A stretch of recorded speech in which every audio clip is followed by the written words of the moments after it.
He did not die. No grave, no farewell, no final breath recorded. One moment Enoch was walking with God, the next he was gone, and for centuries that single line has hidden a question no one wants to face. Where did he go? Because buried in ancient writings is a claim too unsettling to ignore. Enoch didn't disappear. He was taken, not into heaven as we imagine it, but through it, layer by layer, realm by realm. 10 heavens, each more structured, more guarded, more terrifying than the last. He saw imprisoned angels, measured judgment, and a system that watches everything. This is not a story about comfort, it's about revelation. Because if Enoch truly saw what he described, then heaven is not what we've been told. It's something far more precise and far more unsettling.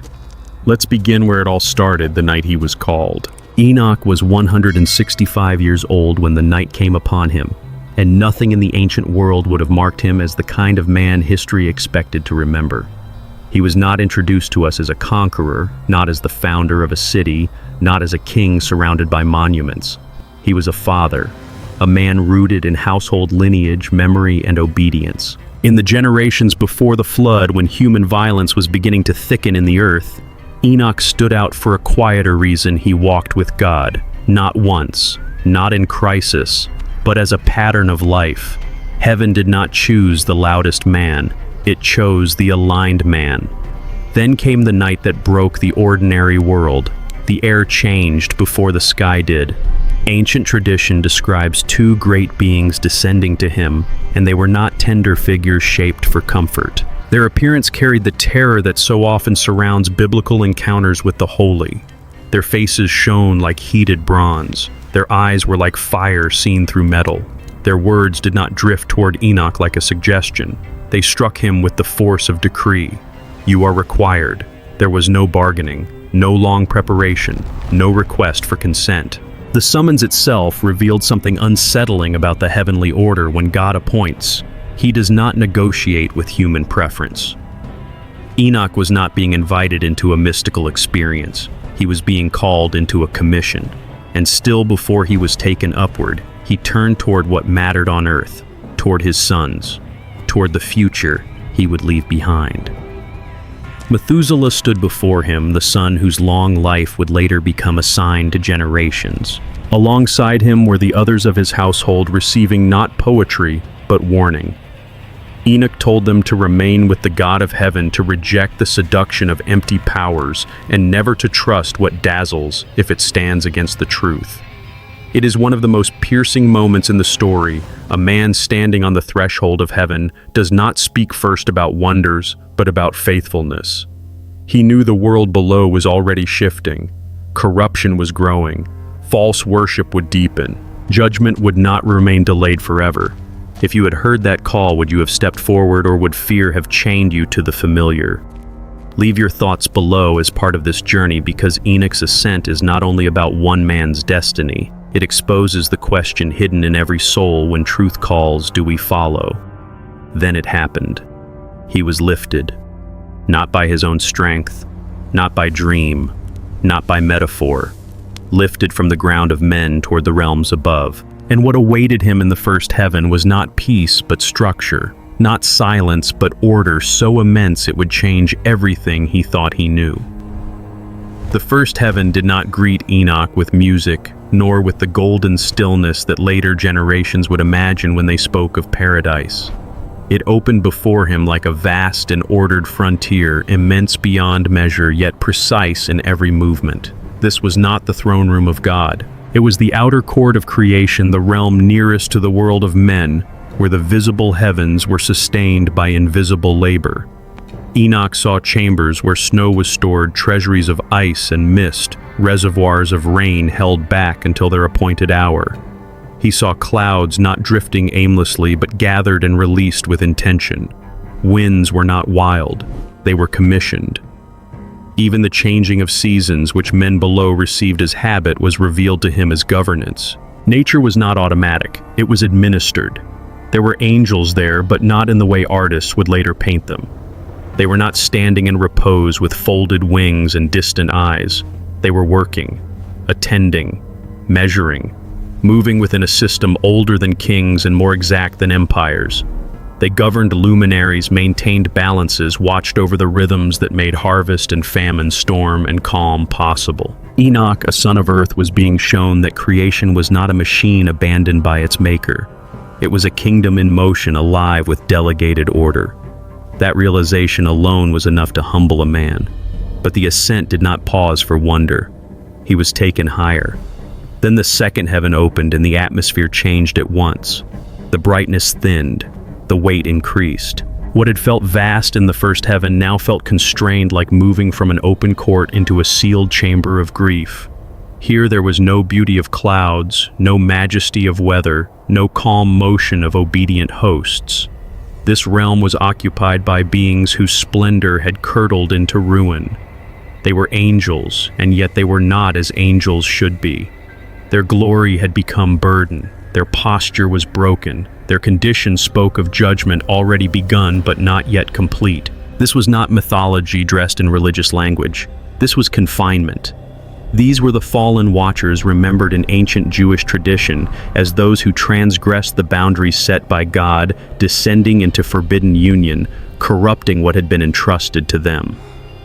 Their rebellion was not merely personal, it was cosmic.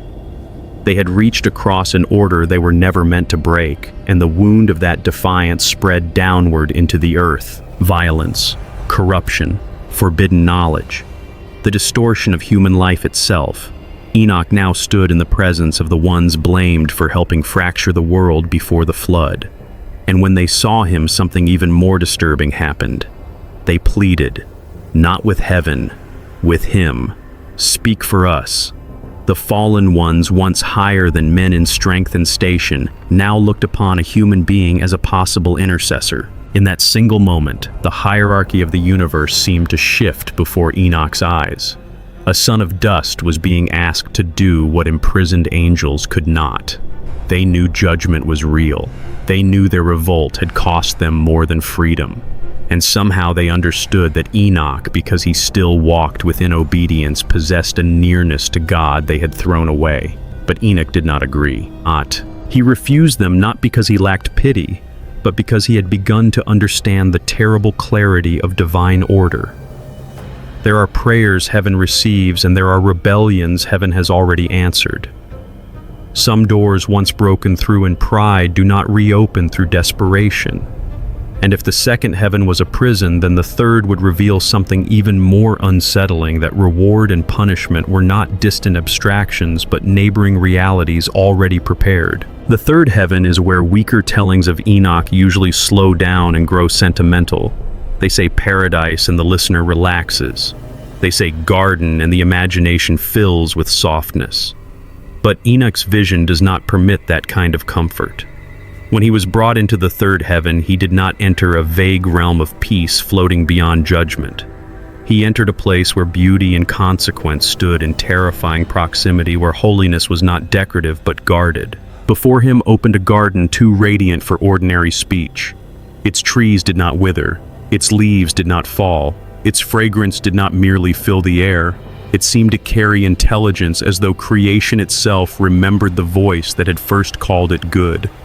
Ancient tradition speaks of rivers flowing there not only with water but with images of abundance, milk, honey oil, wine symbols, not of indulgence but of fullness, blessing, covenant, and life unharmed by decay. This was not a human fantasy of pleasure. It was ordered to light the world as it should have been preserved beyond corruption. And at its center stood the promise that echoes all the way back to Eden, the tree of life. Paradise was not open ground. It was guarded. Watchers stood at its boundaries. Holy beings kept its order. Access was not assumed. It was granted. That detail matters more than many modern readers realize, because it reveals that divine mercy is never chaotic. The biblical world is filled with gates, veils, thresholds, and sanctuaries. Holiness is not casual. It is near, but not careless. Enoch was not being shown a reward anyone could wander into. He was being shown a prepared inheritance, protected until its appointed time. So ask yourself the question. The vision forces upon us. Why is paradise protected? if not because glory itself must be approached rightly. Then Enoch saw the other side, not beneath in some distant underworld and not hidden at the edge of creation, adjacent, near enough that the contrast itself became part of the revelation. If the garden was ordered delight, this was ordered ruin. Darkness covered it, yet not the darkness of confusion. It was structured. Regions were distinguished. Punishments were not chaotic explosions of wrath, but measured outcomes. Chains held those appointed to confinement. Fires burned, yet even the fire seemed governed. Here were the consequences reserved for those who had embraced violence, falsehood, sorcery, idolatry, and the deliberate corruption of what God had made. This is where Enoch's vision becomes deeply unsettling, because the third heaven suggests that reward and punishment are not rival kingdoms fighting for control. They exist under one sovereign order. Paradise and judgment are not equal opposites. They are distinct expressions of the same divine reality, holiness welcomed by the faithful, and holiness resisted by the rebellious. Which part of this world feels more real to you, the beauty or the structure? Leave your reflection below, not as a slogan, but as a trace of what this vision is awakening in you. Because Enoch is not merely showing us what awaits, he is showing us how reality is built. And as overwhelming as the third heaven was, the ascent was far from over. Above paradise and its shadow, Enoch was about to see the machinery of time itself and the silent ranks of beings who watch the universe without ever sleeping. Beyond the third heaven, Enoch was brought into a realm that did not feel like rest, but regulation. The fourth heaven did not overwhelm him with beauty first. It overwhelmed him with precision. Here, time was not an invisible force drifting on its own. It was arranged, governed, and released according to command. Enoch saw the pathways of the sun and the moon not as poetic symbols hanging freely in the sky, but as appointed bodies moving through ordained gates. Their risings and settings were measured. Their courses were known. Their changes were not accidental. Day and night, seasons and years, all the patterns by which humanity marks memory, labor, harvest, and mourning were shown to be held within a higher administration. This is one of the most unsettling ideas in the whole ascent. Time is not merely passing, it is being managed. In the ancient biblical imagination, this would not have sounded strange. The Psalms speak of God appointing the moon for its seasons. Genesis speaks of light set in the heavens for signs, for seasons, for days and years. But Enoch is shown more than theology in sentence form. He is shown the machinery behind it, gates, cycles, measured passages. The universe is not wandering forward, it is being escorted, and there were beings there unlike any earthly creature. Enoch describes forms so strange that language itself seems to strain under the weight of them. Great luminous creatures, radiant and fierce. Some later traditions compare them to phoenix-like beings, others to fiery living servants whose very appearance suggests endurance, renewal, and delegated power. Alongside them were multi-winged watchers, not ornamental beings meant to inspire wonder, but operational servants fixed upon their tasks. They did not drift in ecstasy. They maintained order. In their presence, the heavens felt less like a dream and more like a kingdom whose systems never fail. Then the ascent darkened again. The fifth heaven was not filled with the active sorrow of the second, nor with the visible contrast of paradise and punishment in the third. It was filled with silence, a silence heavy enough to feel like a verdict already forming. Here, Enoch encountered the Grigori the Watchers remembered in ancient Jewish tradition as those who descended from their assigned station, crossed the boundary between heaven and earth, and violated the order entrusted to them. Their rebellion was not merely desire, it was misalignment. They abandoned the place appointed to them and took for themselves what had not been given. And from that trespass came corruption, distortion, and the birth of horrors that later generations would remember as giants. But what Enoch saw in them was not swagger, not defiance, not the pride of rebels still boasting of their revolt. He saw awareness. They stood in shame. Great beings reduced not by weakness, but by the knowledge that they had broken something sacred and irreversible. They were waiting, and the terrible thing was this: they were not waiting for rescue. They were waiting for sentencing. The grandeur they once carried had become a kind of ruin, the wreckage of glory after disobedience. It is one thing to imagine evil as loud and chaotic. It is far more frightening to imagine it standing still, fully conscious of what judgment means. Then Enoch was taken into the sixth heaven, and the revelation became even more personal. Here he saw administration on a scale that touched not only stars and seasons, but human lives.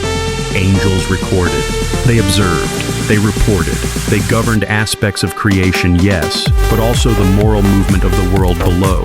The vision suggests something terrifyingly intimate. Heaven does not merely witness human actions. It discerns intention. Not only what is done, but what is forming in secret before it is done. In biblical thought, this is no foreign idea.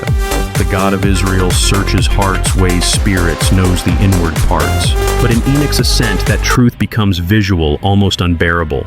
Nothing about a person is finally hidden. Not ambition, not envy, not worship, not compromise. So let that question come close.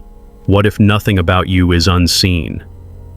By now, Enoch was no longer simply a man being shown wonders.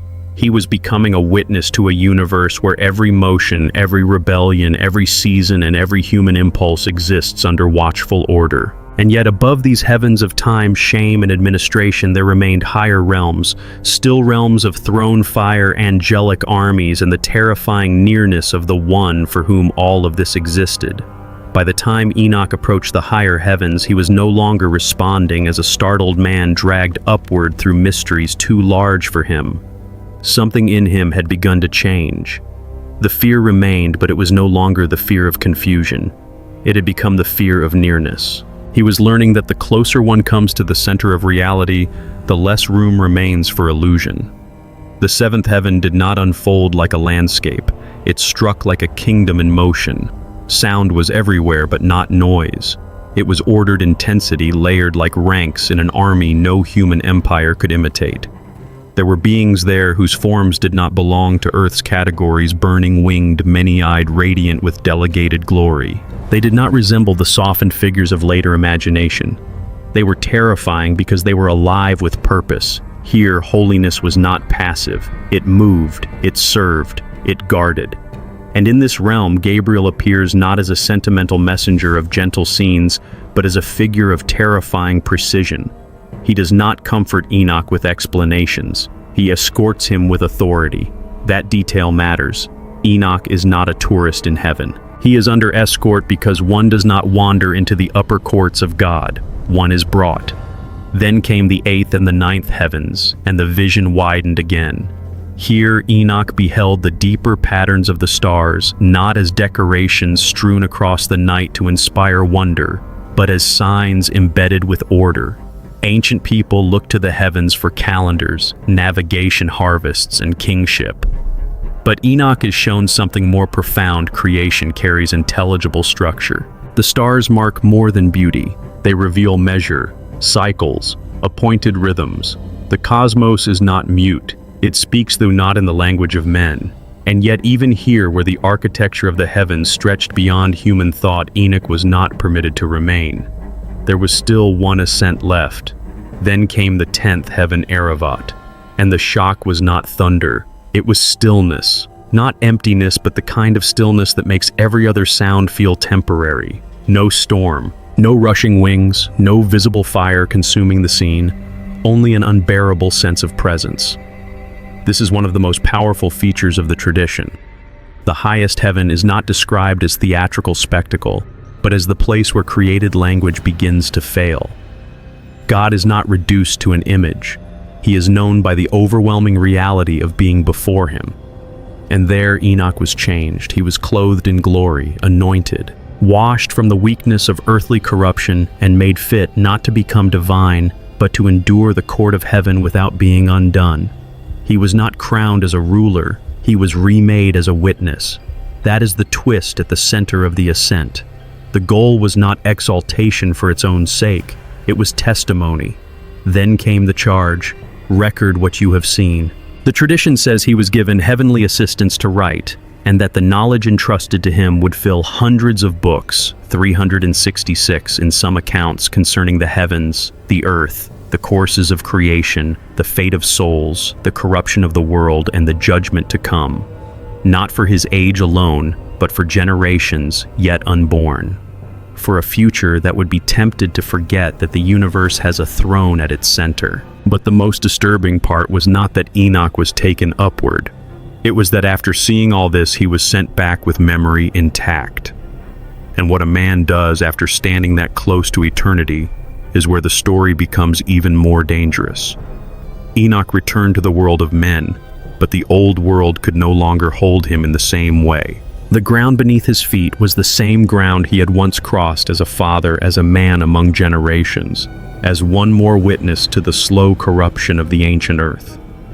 But now he walked back carrying something few human beings in sacred history are ever shown, not merely a vision, but a reordered understanding of reality itself.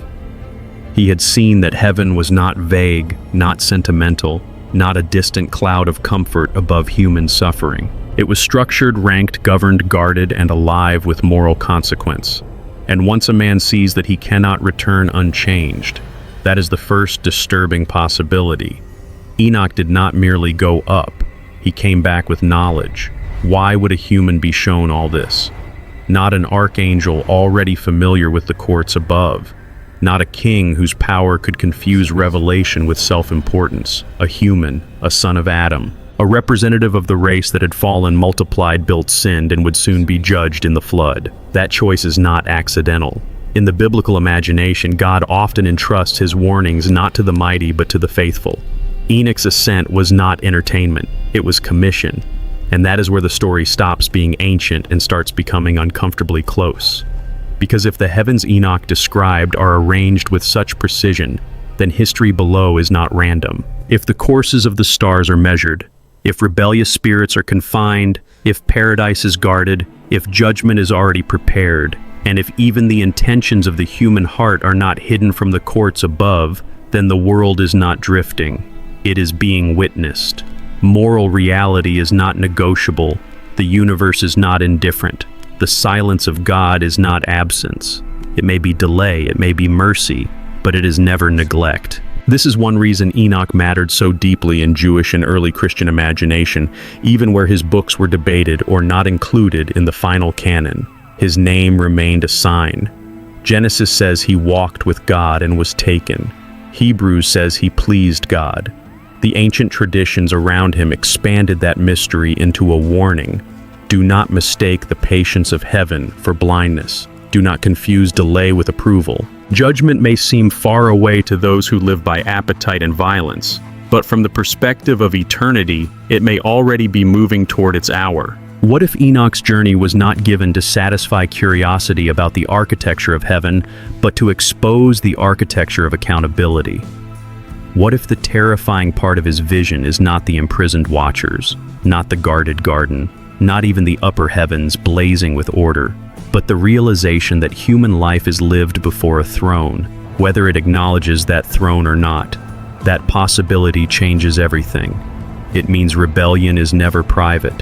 Faithfulness is never unseen. The hidden life is not hidden for long, and perhaps that is why Enoch was shown the 10 heavens. Not so mankind could boast that it knows the secrets above, but so it could remember before the flood, and after it, that the world has always been more watched, more weighed, and more meaningful than it appears.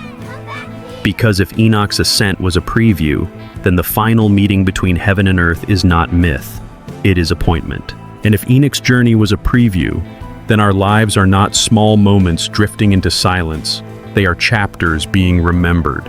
What we choose, what we carry in secret, what we pass on to those who come after us.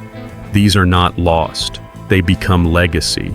For those who have walked long enough to see both joy and regret, this is the quiet wisdom: it is never too late to realign.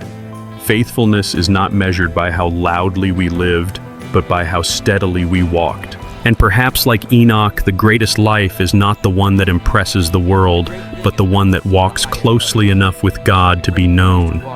A man who did not die. A journey few understand. A vision that turns heaven from comfort into reality. Enoch did not return to amaze the world, he returned to awaken it. And now the story rests with you, not as information, but as reflection. What you believe, what you choose, what you carry forward, these are the quiet decisions that shape eternity. If this journey stirred something in you, stay with it. Like the video, share it with someone who thinks deeply, and subscribe to walk further into what is often left unexplored. Leave your thoughts below, not to prove, but to reveal. Because the next mystery is already waiting, and it may change how you see everything.